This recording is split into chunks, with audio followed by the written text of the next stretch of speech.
So I know you're lawmakers, because right now we have a new Congress, 118 Congress that in-house, in session. So I wanted to ask you, do you have any cooperations? Do you collaborate at the federal level? And what do you see what do you think about the Selected Committee on China and the work that the Mr. Honorable Jim Jordan does on the weaponizations, the subcommittee on the weaponization of federal government agencies? Well, Maryland is fortunate to have Congressman Andy Harris from Maryland's 1st Congressional District. I live in that district.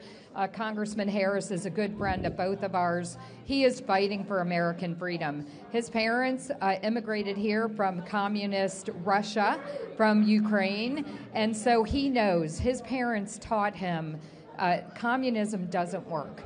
And America's path to freedom and prosperity with private property ownership, not the government. The CCP owns everything in China. In America, we own private property. Freedom of speech, freedom of assembly, these things, the Second Amendment, freedom to bear arms, freedom to own guns. These are important American principles that we can't forget. And Congressman Harris is with Jim Jordan. He's in the Freedom Caucus, so we know he's sticking up for us. I have a different question for you. Thank you, Cassie. So I wanted to ask you, so we know Eric Swalwell, the infamous Eric Swalwell. So we know the infiltration, how deep, because we chatted, how deep the infiltration of communism is in this country.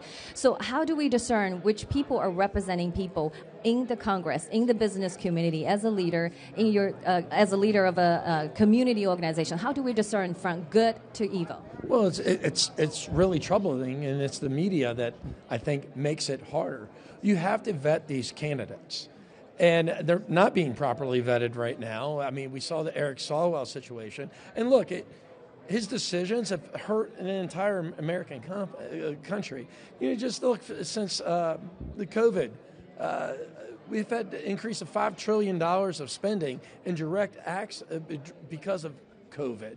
We're paying that debt off right now every single day, and it's really problematic.